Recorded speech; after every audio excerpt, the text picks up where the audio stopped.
Au nom de Dieu, le plus gracieux, le plus miséricordieux. Alif, Lam, Mim, Ra. Nous avons bien sûr longuement parlé des lettres qui commencent les sourates. Alif, Lam, Mim, Ra, Alif, Mim, Sad, Ha, Mim, Nun, Kaf et Sad. Nous avons parlé de tout cela et nous avons dit que c'était suffisant. Alif, Lam, Ra, c'est tout. Ce que j'aimerais particulièrement souligner et mettre en évidence, c'est que tu dois absolument savoir que tous les versets du Saint-Coran sont fondamentalement construits sur le principe de la liaison et non pas sur celui de l'arrêt. C'est précisément la raison pour laquelle, à la fin de chaque sourate, tu la trouves systématiquement vocalisée comme si elle était intrinsèquement liée à ce qui suit immédiatement et non pas sur l'arrêt définitif. Donc, normalement, on devrait dire Alif Lam, quoi. Mim, en liant de manière continue. Mais ici, cela est venu sur l'arrêt. Alif, toute seule. Alif est basé sur le début, Lam sur l'arrêt. Mim sur l'arrêt. Ra sur l'arrêt. Mais si c'était selon la méthode du Coran, dans l'ensemble, tous ces versets sont construits sur la liaison. Il aurait dit, en prononçant distinctement les lettres, Alif, Lam, Mim, Ra. Regarde, ici, cela a différé pour que les choses restent arrêtées. Ici, tu lis comme ça, et là, tu lis autrement. Qu'est-ce que cela signifie, l'engagement? C'est que tu arrives à une chose, et pour une chose qui lui ressemble, on te dit « Non, ce n'est pas pareil, mon frère, c'est une distinction. » Celle-ci vient comme ça, et celle-là vient comment? Et pourquoi celle-ci vient-elle ainsi? Pour que ce soit un arrêt, et on te dit « Viens, nous sommes dans Alif Lam Mim, qui commence des sourates, alors je lis dans Al-Baqarah et dans Al-Imran, n'est-ce pas? Et nous disons Alif Lam Mim. Est-ce la lettre Alif Lam Mim? Et puis, regarde, Allah n'a-t-il pas élargi ta poitrine pour toi? Qu'est-ce que Alif, Lam et Mim? Et alors, j'ai dit, n'avons-nous pas élargi ta poitrine pour toi? J'ai dit Alif, Lam, Mim.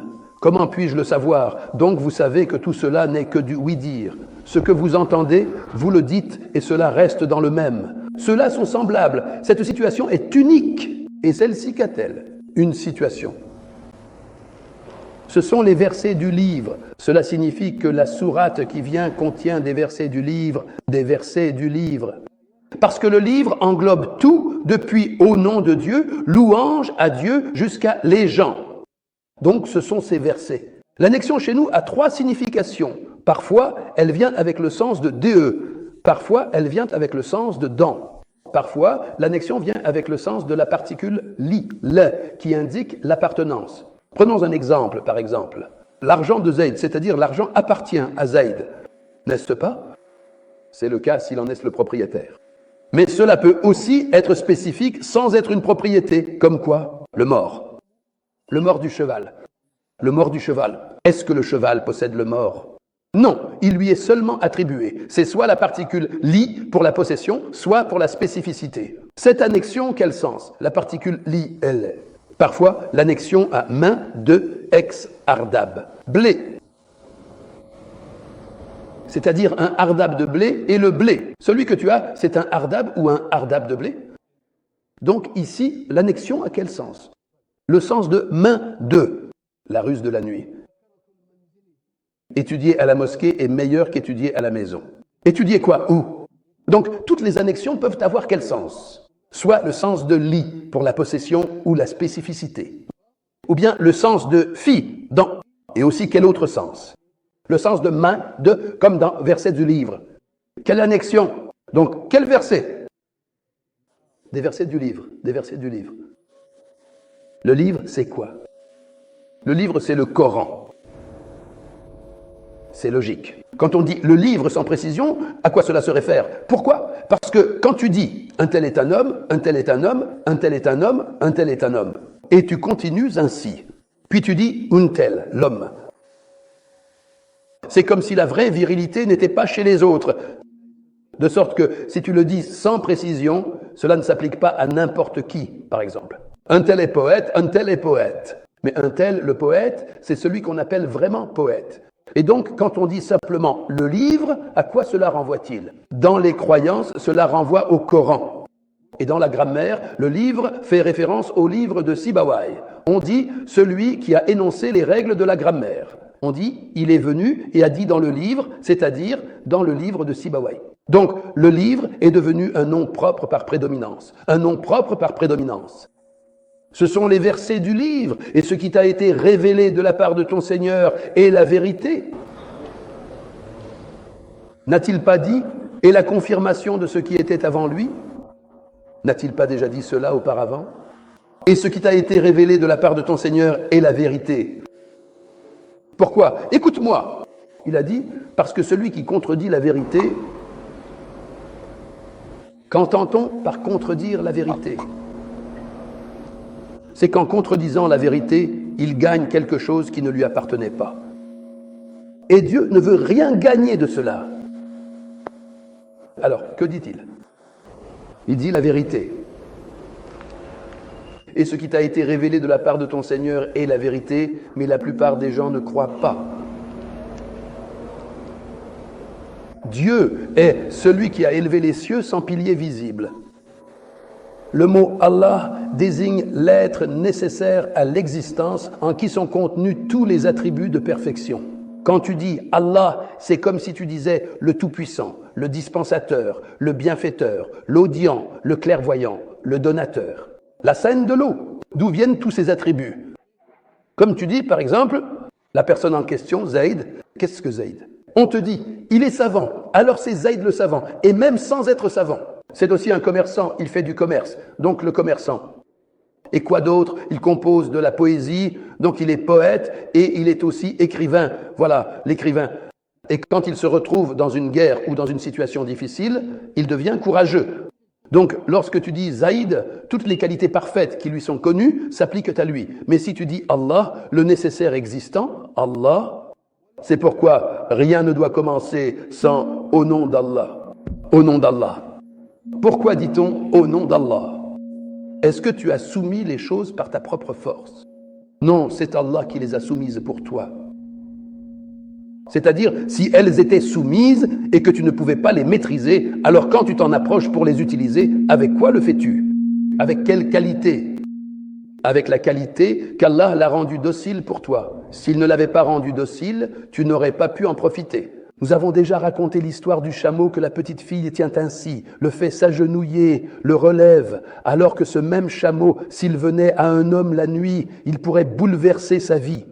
Alors, pourquoi Dieu ne l'a-t-il pas rendu docile? Il l'a rendu docile pour toi afin de te montrer que ce n'est pas une question d'habileté. Oui, donc, nous l'avons rendu docile pour lui. Certains en font leur monture et d'autres en mangent. Donc, lorsque tu t'apprêtes à entreprendre une tâche qui demande de la puissance, tu dis « au nom du Tout-Puissant », par le Tout-Puissant qui m'a donné un peu de puissance. Et pour une chose liée à la richesse, tu dis « ô Dieu, le riche ». Tu dis, par exemple, Al-Basit, la demeure. Donc, chaque action que tu veux entreprendre, elle peut nécessiter de la puissance et de la sagesse, elle peut nécessiter des fonds. Alors tu dis quoi? Au nom du Tout-Puissant, au nom du riche, au nom de Dieu. Au nom de Dieu, contente-toi de dire Bismillah, car ce nom englobe toutes les qualités de perfection. Dieu, c'est celui qui réunit toutes les qualités de... Quoi? Celui qui englobe toutes les qualités de perfection. C'est pourquoi nous l'appelons le nom universel de celui qui est nécessairement existant, l'être. Les autres attributs ne sont que des attributs, mais la perfection absolue n'existe que chez lui. Ils sont donc comme le nom Al-Aziz, le Tout-Puissant, dans son sens absolu. Dieu. Mais tu dis, un tel est honoré parmi son peuple. N'est-ce pas? Un tel est riche, un tel est pauvre. Mais le riche, dans l'absolu, c'est Dieu. Alors, qu'en est-il des noms qui sont des attributs? Ils sont ainsi élevés au rang des noms. Parce que lorsqu'ils sont employés sans précision, à qui se réfèrent-ils? À lui seul. Et nous avons dit qu'il y a des noms de l'essence et des noms des attributs. Les noms des attributs et les noms de l'essence. Comment peux-tu les distinguer? Il t'a dit, si le nom n'a pas d'opposé, alors c'est un attribut de l'essence comme Al-Aziz, le Tout-Puissant. Mais pour l'attribut de l'action, comme Al-Mu'iz, celui qui donne la puissance, il doit y avoir un opposé. Al-Mudil, celui qui humilie. S'il ne fait qu'honorer sans pouvoir humilier, il ne serait pas Dieu. S'il étend sans pouvoir restreindre, il ne convient pas d'être Dieu. N'est-ce pas?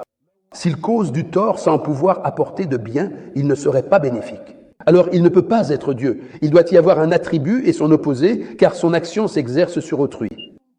Mais il est puissant en lui-même, il honore les autres et il humilie les autres. Oui, Dieu est celui qui réunit tous les attributs de la perfection que nous connaissons, et c'est de lui qu'est née cette vie. Et il y a d'autres noms qu'il a enseignés à certaines de ses créatures. Et il y a d'autres noms que nous connaîtrons, si Dieu le veut, lorsque nous le rencontrerons, ce jour-là où des visages seront resplendissants, regardant vers leur Seigneur, si Dieu le veut. Dieu est celui qui a élevé les cieux. Il m'a directement parlé du monde supérieur, sans commencer par la terre, mais par le monde, disons, supérieur. Il a élevé les cieux. Le mot « élevé », si tu l'utilises dans un contexte humain, signifie que quelque chose était dans une position, puis tu l'as soulevé de son emplacement vers le haut. Et il a élevé ses parents sur le trône. Ses parents étaient assis ainsi, et il les a élevés directement sur le trône. Donc, il a élevé les cieux. Est-ce que cela veut dire que les cieux étaient posés ainsi, puis Dieu les a élevés? Non. Il a créé les cieux élevés. Il les a créés comment? Que la miséricorde de Dieu soit sur notre maître cher Abdel Jalil Al-Aïsi. Il disait, que veux-tu dire si tu dis « gloire à celui qui a fait grandir l'éléphant » Cet éléphant était-il petit et Dieu l'a fait grandir ou l'a-t-il créé grand? Et si tu dis « gloire à celui qui a rendu le moustique petit » était-il très grand au départ et puis Dieu l'a-t-il rapetissé ou bien l'a-t-il créé ainsi? Dieu est celui qui a élevé les cieux, c'est-à-dire qu'il les a créés élevés, sans piliers visibles. C'est comme si cette élévation supposait qu'il y ait un pilier qui les soutienne ou quelque chose qui les retienne d'en haut. Quand on regarde le ciel, on le voit ainsi et on marche jusqu'à l'horizon. Et celui qui marche ainsi, on lui demande, « Tu ne t'es jamais heurté à un pilier ?» Personne ne s'est jamais heurté à un pilier. Et à l'horizon, le ciel semble toucher la terre, mais en réalité, il ne touche rien du tout. C'est simplement que ta vue s'arrête à ce point de contact apparent. L'un marche dans cette direction, l'autre dans celle-là, et ainsi de suite. Nous marchons dans toutes les directions, et nous ne trouvons ni pilier, ni quoi que ce soit. Donc, est-ce que cela apparaît ainsi à nos yeux ou non? Est-ce vraiment sans pilier visible, comme vous le voyez? C'est-à-dire, est-ce sans pilier visible ou bien n'y a-t-il vraiment aucun pilier du tout? Pourquoi voyons-nous qu'il n'y a aucun pilier, ou du moins aucun pilier visible? Pourquoi? Il t'a répondu, parce qu'il se peut qu'il y ait autre chose. Parce que comme nous l'avons dit, dès qu'une chose est élevée, cela veut dire quoi? Soit quelque chose la porte, soit quoi? Mais Dieu a évoqué les deux aspects.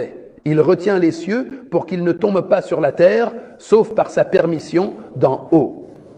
Donc, si elle est retenue d'en haut, elle est maintenue d'en haut. Alors, de quoi n'a-t-elle pas besoin? Elle n'a pas besoin de piliers, n'est-ce pas? Bon, mais que signifie « il la retient » ? Il lui a établi ses propres lois, des lois qui lui sont propres et que nous ne connaissons pas encore. Mais si nous faisions un relevé du monde à l'aide des objets et des satellites, comme ils le font lors des explorations, nous ne trouverions aucun pilier. Et maintenant, les ingénieurs rivalisent pour construire de grands toits sans piliers. À mesure que la science progresse, qu'essaient-ils de faire? Quel genre de toit? Ils se mettent alors à innover, à utiliser des techniques de tension et je ne sais quoi d'autre. Et toutes sortes de procédés qu'ils ont mis en place. Tout cela, nous le faisons sur une surface qui ne dépasse pas quelques mètres. Que fais-tu? Es-tu fatigué? Nous lui disons alors que c'est aussi intentionnel, mais que son origine n'est pas là, mais plutôt dans les aspects. Je dis que le plafond n'a pas de mer. À quoi servent exactement ces murs, monsieur? Les murs sont bel et bien là, mon cher frère. Quelle est donc ton histoire personnelle? Restes ici, s'il te plaît. Élever les cieux sans piliers. Des piliers. Ils ont dit que c'était un nom collectif. Je pense que vous avez déjà entendu cette expression, un nom collectif. Donc il y a le pluriel et il y a le nom de quoi? Un nom collectif, c'est ce qui désigne une pluralité, plus que année, c'est-à-dire voilà le pluriel. Mais s'il s'agit des pluriels connus, il y a les pluriels brisés avec un S taxir et aussi avec un TH tactir.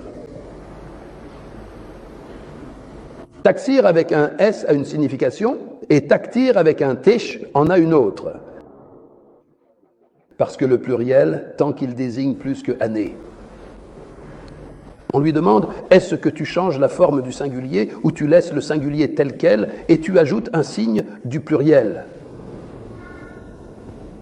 Par exemple, quand on commence avec Saïm, jeûneur, et qu'on dit Saïmoun, jeûneur, est-ce que Saïm reste la même ou pas? J'ai juste ajouté quel signe?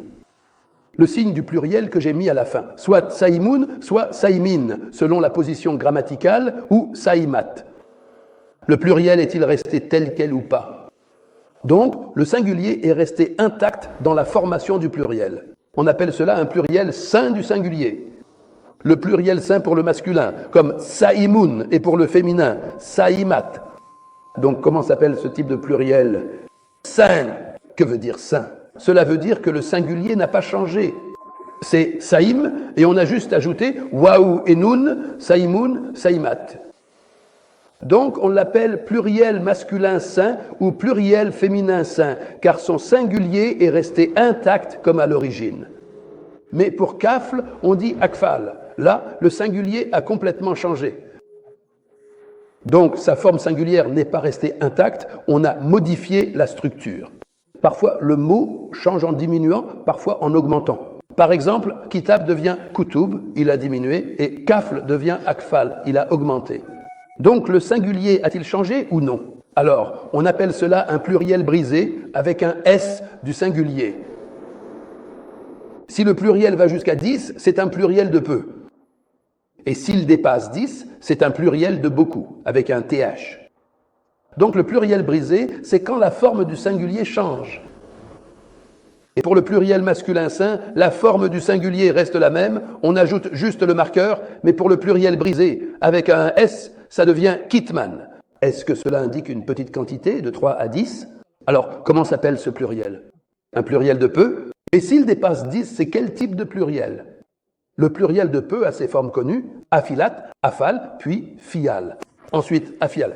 Ce sont les pluriels de peu et le reste s'appelle comment? Pluriel de beaucoup avec un TH. Qu'est-ce qui précède cela correctement? Et le mot amd, amoud, c'est le pluriel de amoud, amoud, et de amad, imad. Mais ce n'est pas l'une des formes connues du pluriel brisé.